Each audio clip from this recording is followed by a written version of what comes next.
Hey y'all, it's your girl Charity B, and welcome to the I'm Enough Mastering Self-Love podcast.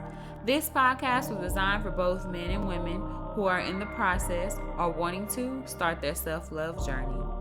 Here we discuss many topics related to self-love that promotes healthy habits that will help support your mental and emotional health, boost self-confidence, and self-worth. So get ready. This is something you don't want to miss. If you like what you hear in this episode, feel free to DM me and leave comments on my Instagram page at iam.enoughmsl. What's up, y'all? Welcome back to the I'm Enough Mastering Self-Love podcast. You know, it's your girl, Charity B. We are back with another episode number 2. Happy dance.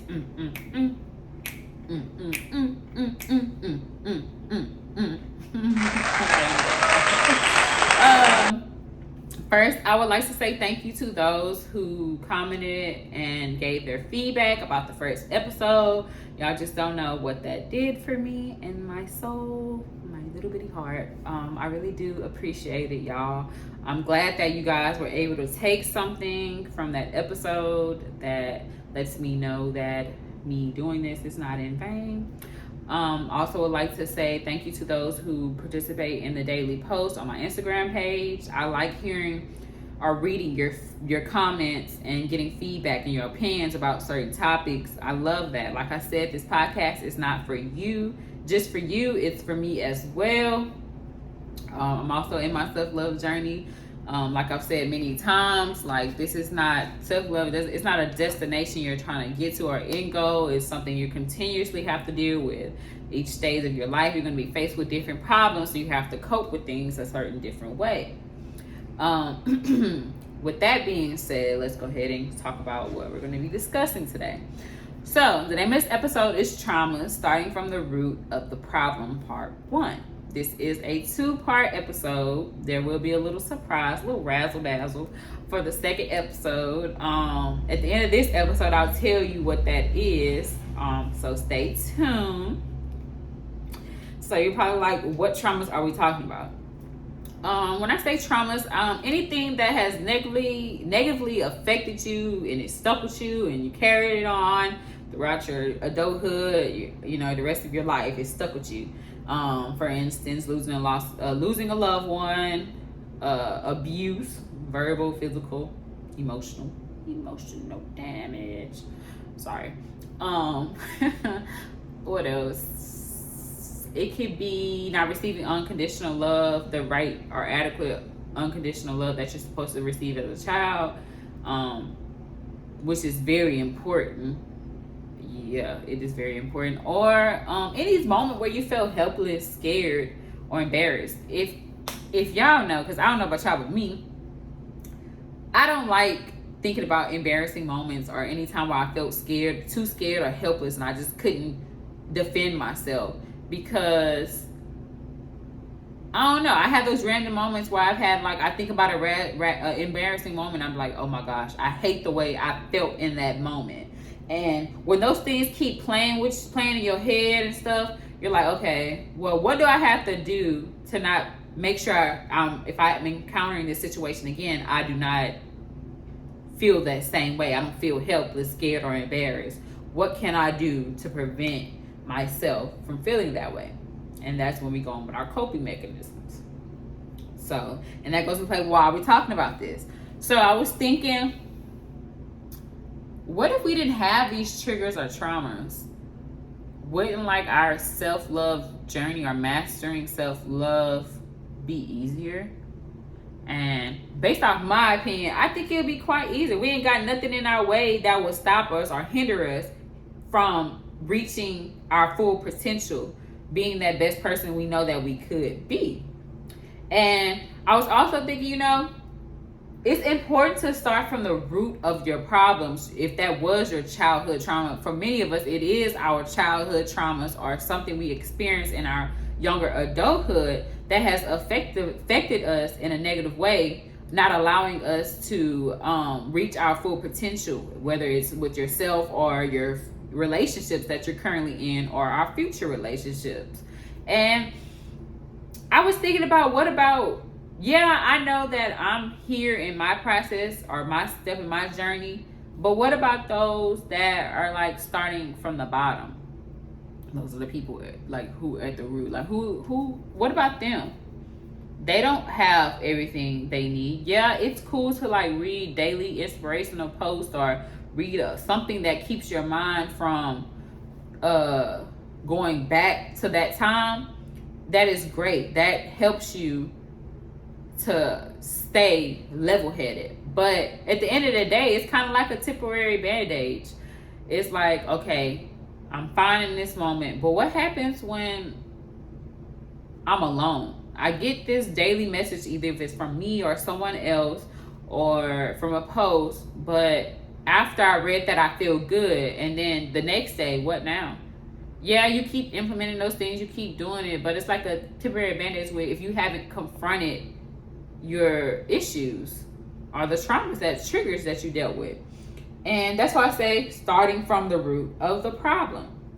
And I was thinking like, so how can I compare this to something to make it more clearer? And I thought about a tree. If you have, I'm pretty sure you have, everybody has seen a big beautiful tree. There's always one big beautiful tree. For instance, like it has this pretty green leaves, none of them browning, nice size trunk. It's just real sturdy. And then there's some other flimsy ones around it. You know, you've seen it before because I've seen it. But it's like, what makes this tree so different? Why is it flourishing like it is? And I did my research. I started Googling like what makes a tree so, you know, beautiful like it is. And it was because like the roots. So I said, okay, what does the roots do? And this is what I saw. The functions of the roots are to absorb and transport water and minerals from soil to the rest of the tree, and it also anchors portion of the tree above the ground. So that got me thinking, how does that compare to us? So the water and minerals could be your beliefs, morals, anything that, you know, influence you to have those beliefs you have today. So something as far as your childhood, anything back then that you think of that can influence you now. The soil could be your guardian or those influences, whatever was put into you, you know. In order for the roots to provide adequate enough minerals and soil to the tree, it has to be getting the right things from the soil. So if the soil, your guardian or your influencer, is not giving you the right information, the roots are not able to give the right amount of minerals and water to that tree so it won't die. And we are the tree. So we're not trying to die. We're trying to change that. So we need to change what we hear or what is being put into us, into our soil, so that the roots can give us the adequate amount of water and minerals in order for us to grow or to continue to grow. And I was like, yeah, I like that. And when I thought about it, I was like, that's really nice.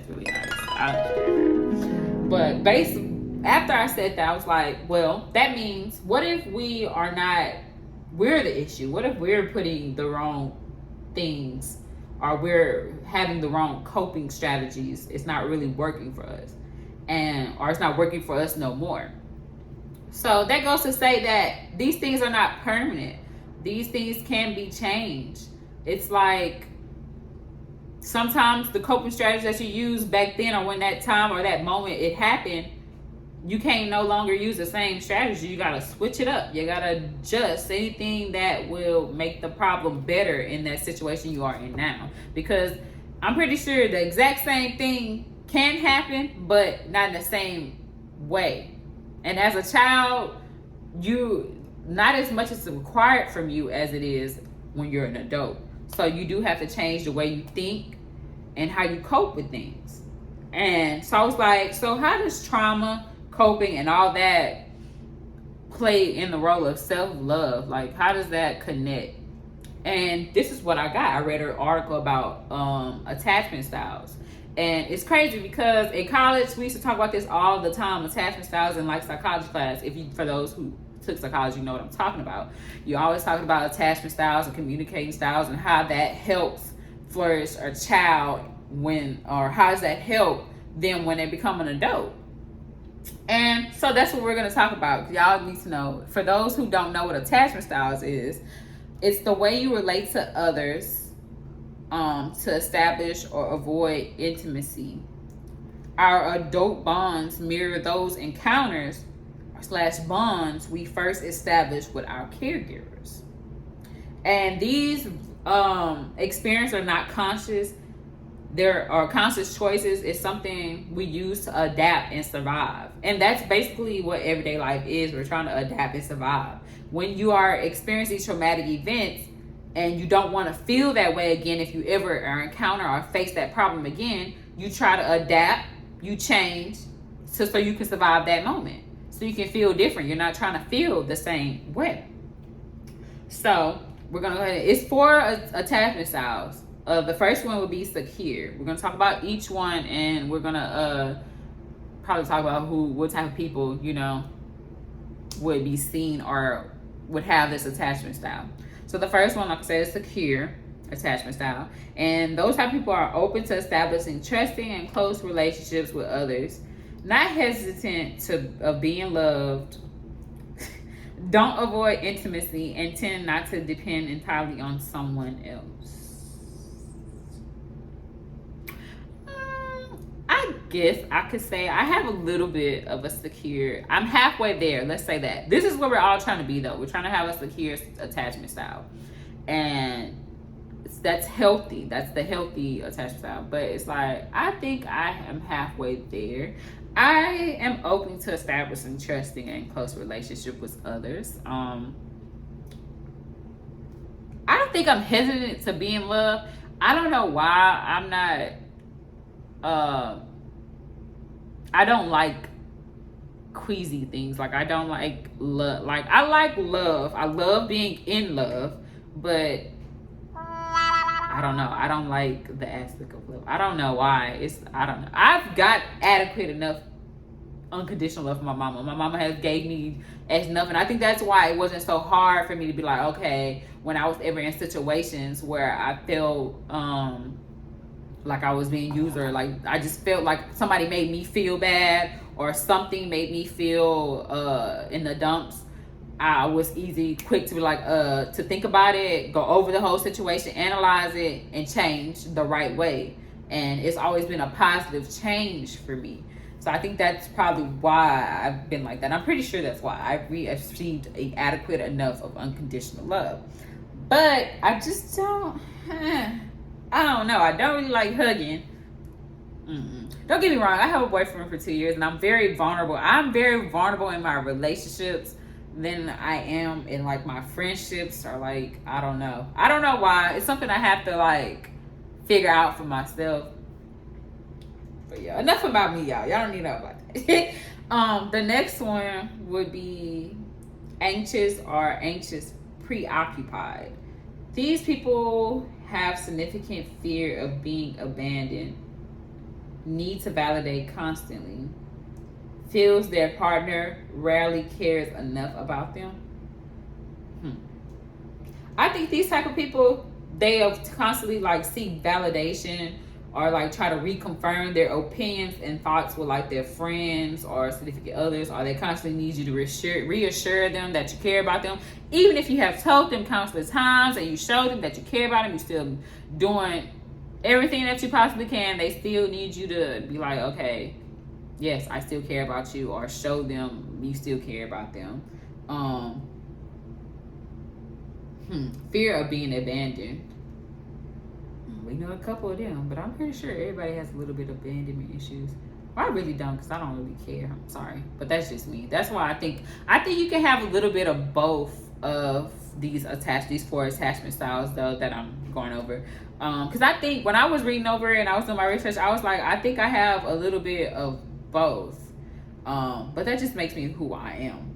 So the third one, that goes to say the third one is the dismissive and avoidant attachment style. These type of people fear of emotional intimacy. That's me.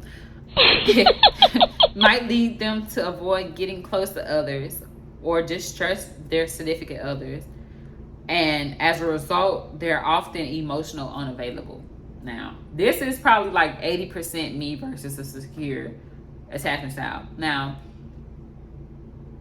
I don't think I'm a fear of emotional intimacy.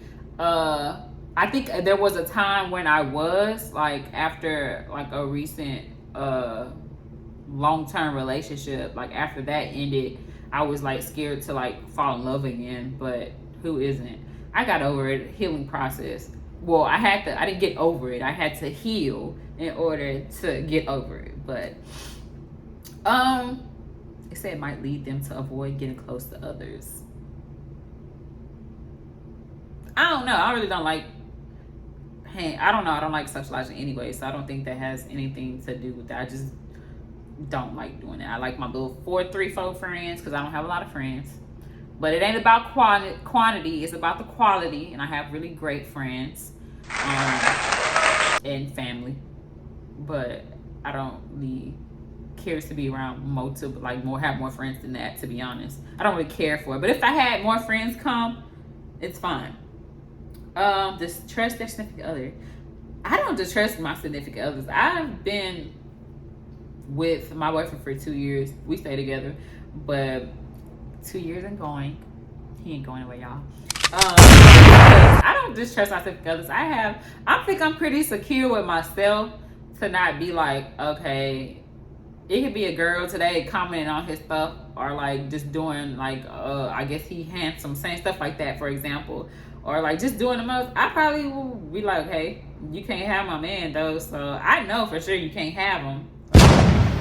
I don't distrust my significant other. I don't need to like search their phone and do all that extra. That's too much for me. First of all, I'm tired and I have other things to worry about in my life. That if you're gonna do what you want to do, then do what you want to do. I'll find out eventually, and when I find out, you go. But till then, I feel like to start off a relationship like that and just do all that blaming, people not gonna stick around if you continue to keep blaming them about something they not doing. And usually when people blame you for things that you're not doing, it's because they're doing something.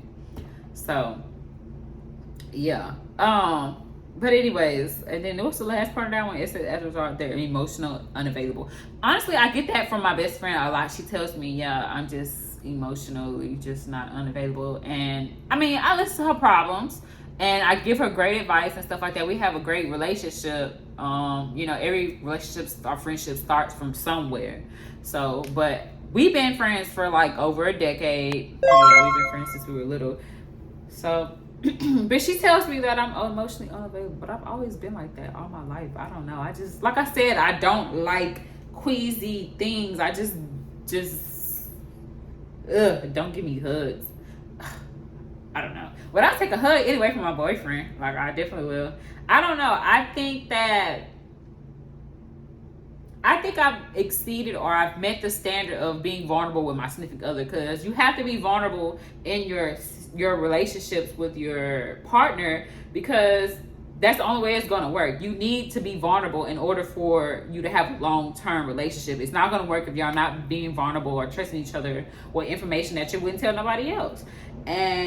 But I don't see that with my friends. Like, yeah, you tell them things, but you confide in them and you're supposed to be there for each other in times of need. That's basically what based your friendship off. But I feel like you don't have to be totally vulnerable with them. Like, you have to be with your significant other. So that's probably why they see me as emotional unavailable.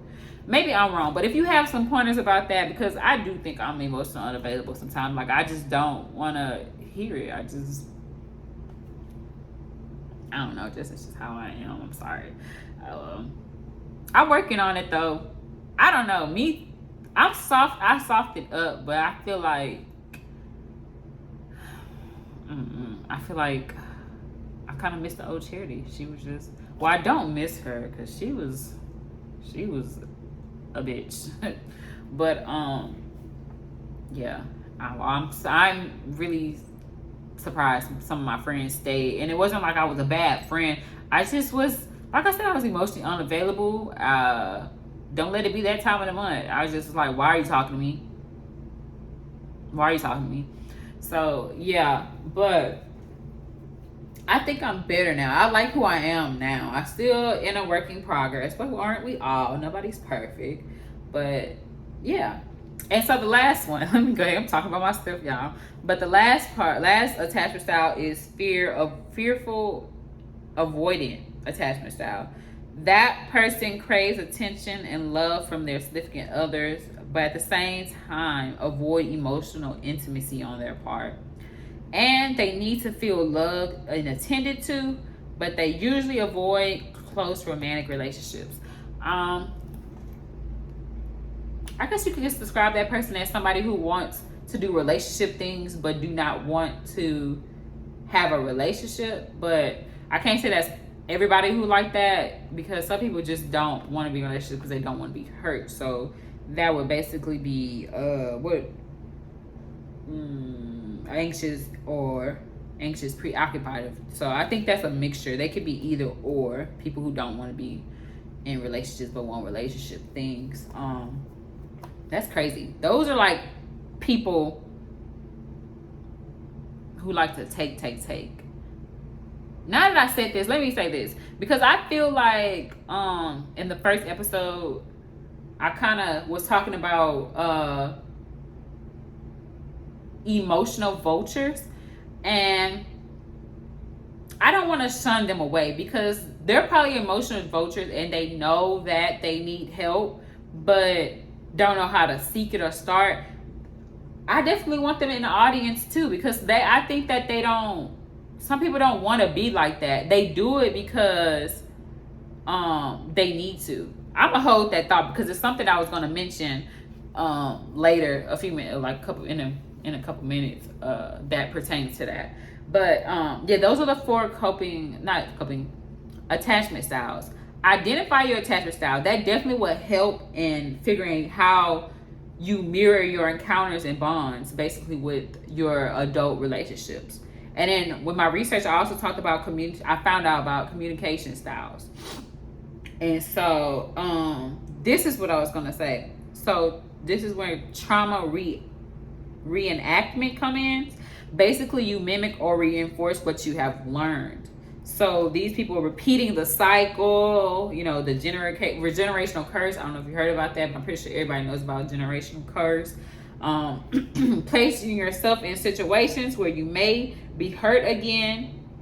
Basically, it's a defense mechanism, seeking something that may be familiar, or you're trying to face your fears. So that's where I was talking about as far as needing those emotional vultures. Basically, they go after what they want, what they yearn for, and it's better for those type of people to figure out how to learn to start the process on their own and figure out how to get what they needed without taking it away from somebody who actually genuinely cares about them. So you need to learn to not use other people to get what you emotionally want. So I'm not trying to shun anybody away, as far as, even if you are an emotional vulture or you need help as far as that, this is the place for you. This is a safe place. But I just want to say that because I feel like I did kind of attack them. But it's true. I feel like it's true. Emotional people who care, but it's not fair. I'm not saying that it's okay to be an emotional vulture. I'm not saying that at all. They definitely need help. They definitely need to figure it out. But this is the place you come from to get what they need as far emotionally, so they can have, they can emotionally be available or feel better about themselves. But I said that to say, like, I don't want to shun or like say they're not wanted here, because obviously they have an issue as well, and they're not loving themselves enough in order to believe in themselves that they can provide that emotional support or whatever they're looking for in other people. They don't know how to get it themselves, or they're scared, or they're just like, okay, I'm going for what looks familiar. Even if it's negative, maybe you don't have something positive that they want. Maybe they were abused as a child, so they go and be with an abuser, or etc. Like, they're repeating the cycle. Or say, for instance, like, let's say a whole generational curse thing, as far as like repeating the cycle. Your mother was abused by your father. Maybe you're gonna go back to and go into a relationship with an abuser, or maybe pretty much just repeating the cycle. And it's like a never-ending cycle. If you don't stop it, it's going to continue to go down. It's going to continue generation for generation, and it's never going to get better. It's going to be the same problems, same issues, same end result, and it might be more traumatic than it was when it first began. So, with all that being said, I basically said all this because it's important to identify our traumas. It's important that we face our fears and whatever we've been through. I'm pretty sure someone else's problem is worse than your problem, but it's important to deal with those things if they affect you any kind of way that hinders you. And you know it hinders you. If you don't know it hinders you, maybe you need to sit back and think about what has gone on. Or find out what are some type of, like something where you feel helpless or embarrassed, and see,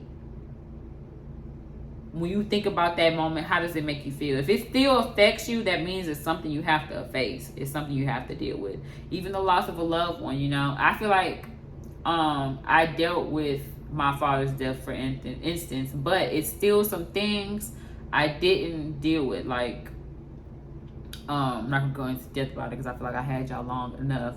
But yeah, it's like, deal with those things. Deal with those things in order for you to move forward. If you don't deal with those things, you're gonna be stuck. You're never gonna reach your full potential where you need to be. So just to recap what we talked about what is traumas, what traumas we were talking about, and we wondered why we're talking about it. We also talked about the 4 attachment styles. Identify those attachment styles. So you can have a mixture of both or a little bit of any of these 4 attachment styles. But this will help you in changing your coping ways or how you retaliate or deal with things. If you're somebody who reacts off emotions, this will help you in learning how to adjust so that you can find a positive way to react when you are in these situations. You know, we also talked about the tree analogy. Remember that what we put in ourselves, that determines on if our tree or us will grow. What the roots give us, if we get an adequate amount of positive things, positive feedback, the tree will be beautiful. We not trying to look like the flimsy trees. We trying to look like that big beautiful tree y'all see at the park. Okay. But yeah, so that does conclude the content that we're going to talk about in that episode. So I know you guys have stuck around because you want to know what the good surprise is. I did not forget. So the next episode for Traumas Part 2, we're going to have a special guest. Yes. We're going to talk about a lot of things. We're going to talk more in depth. I know I hold y'all maybe almost 30 minutes, maybe. We're going to see when I do all my editing and stuff. But yeah, we're going to have a special guest. And we're going to go in deep about these problems that other people, I don't know a lot because I haven't been through a lot, so I know a lot of people, well, I have, but I know there's someone who had it worse than me, and there's some things that I can't talk about based off experience that I can't get from someone who has went through these type of things. So she's going to, or he is going to speak for the people. Yeah, so yeah, I hope to see y'all next week and tune in for this great episode that we have. I'd like to thank y'all, and I hope y'all have an amazing week and enjoy the rest of your weekend.